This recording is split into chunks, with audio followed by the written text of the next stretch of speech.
So, just a day after the Pistons got spanked by Dillon Brooks and friends at Phoenix, complete clown show, get completely whooped by the Dillon Brooks and friends show. The Pistons are playing Golden State in the Bay, and the only person that should be getting their credit is Asar Thompson, like we just seen right there. That's the only player that should be getting their credit. Cade Cunningham, have you ever heard the word desensitized to the fact that Cade Cunningham is just, the Pistons really got the best point guard in the Eastern Conference. Facts! And don't get me started on the NBA in general. You want to go the NBA in general, including Western and Eastern Conference? I got Cade Cunningham easily within the top 3 in the NBA as far as point guard position. So, as Pistons fans, again, Asar Thompson right there.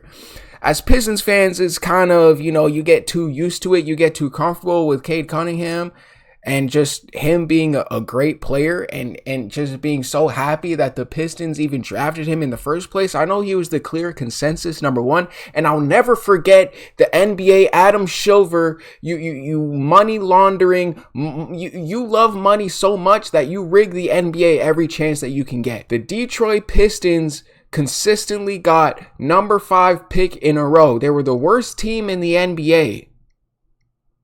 They were the worst team. I want you guys to hear this. Open ears. They were the worst team in the NBA when Victor Wembanyama was supposed to get drafted. They got the 5th pick in the draft. And again, I'm happy that, we ended up with Asar Thompson. I'm happy, we eventually got Ron Holland. But you're telling me the Pistons were supposed to have Wembanyama was supposed to be playing side by side with Cade Cunningham. We would have been on ring number 2 by now. Facts. If the Pistons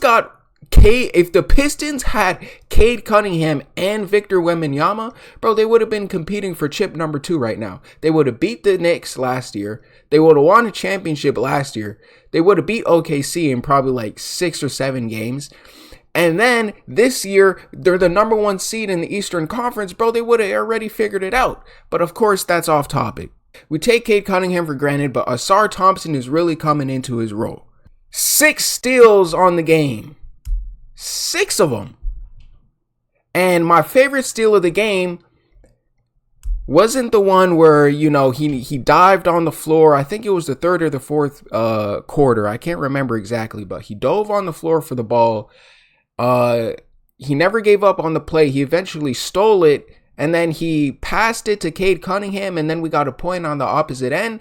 But my favorite steal of the game was actually, and I'm pretty sure this was in the 3rd quarter if I remember correctly, but he was guarding Stephen Curry one-on-one. Curry was coming up the court, dribbling the ball, one-on-one, no help, no screens, no nothing. Asar Thompson just straight up steals and rips the ball from him. It was a thing of beauty. Guys, I can't emphasize this enough. If somebody is having 6 steals in a game,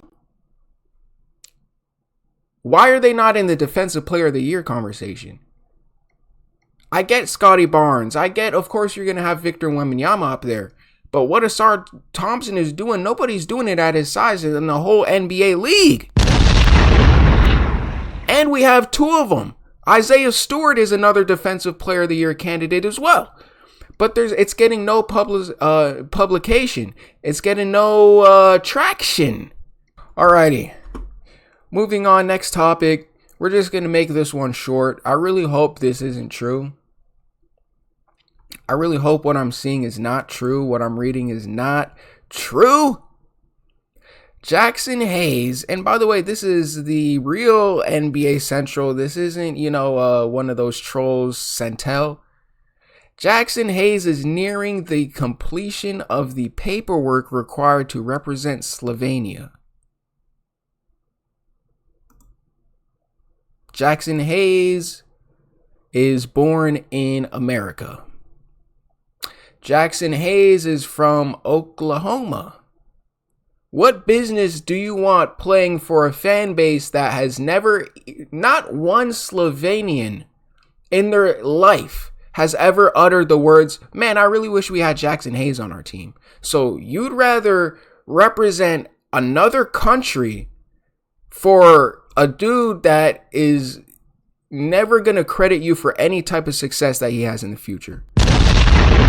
Luka, if he ever wins a championship or not, which I highly doubt, if he ever wins a championship, you ever think he's going to say, oh yeah, man, Jaxson Hayes really helped me a lot winning a championship? You're out of here.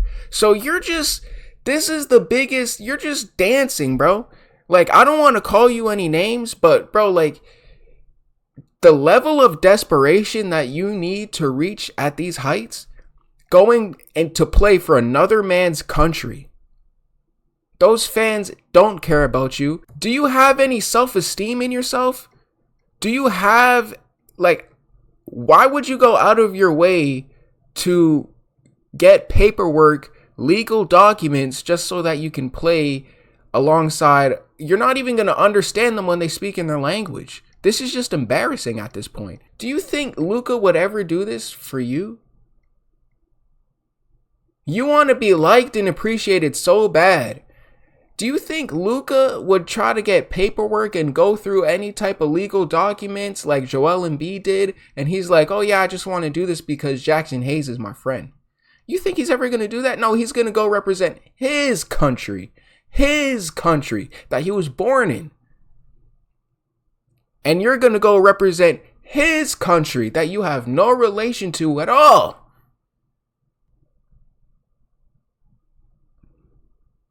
Look at this clown show of a team.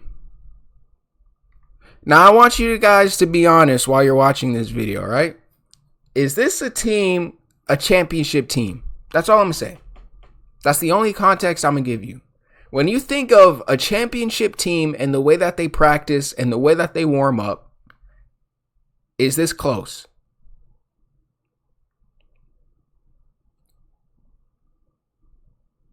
Jaxson Hayes, you are a clown, bro. I can't believe that Jaxson Hayes, even in the first place, I forgot about this. You know what? I was figuring out why I don't like this dude so much. And it's not because he has not only just low self-esteem in general, he has low racial self-esteem, but it's the fact that this dude has been proven on videotape literally putting hands on his girlfriend at the time. And I remember that video, bro, and I remember there was no backlash. Adam Silver, this is the reason why nobody takes you serious, bro, and the reason why I'll always have a gripe against you, dog. Adam Silver, why is Kevin Porter Jr., Miles Bridges, Jaxson Hayes, these players are all able to play in the NBA? Oh no, but let players like Terry Rozier and Malik Beasley and who was that other cat, and Michael Porter Jr.'s brother, Jonte Porter, let them gamble. The thing that you promote, the thing that every single time you turn on an NBA game, you're going to see a gambling ad. You're going to see something that Adam Silver, because he loves money so much, he loves it so much, he'll ruin the NBA product for more sponsors and more advertisements. He'll push gambling in your face. On every NBA court, damn near every NBA court now, you will see a gambling company plastered on that court. You'll see commercials every single game of ads, of sports gambling, of gambling in general, casino ads. So let the players actually take part and maybe get influenced in what you promote, Silver. But, you know, actual evil pieces of crud, get to beat their girlfriends, beat their wives. They're guilty. It's proven that they're guilty. And they're able to just freely play in the NBA. Jaxson Hayes is a straight clown, bro. The dude is a clown, bro. The dude is a straight clown. Miles Bridges, clown. Kevin Porter Jr., clown. It's just so funny. Like, Malik Beasley has to literally sit on the sideline and just maybe hope for a chance again in the NBA.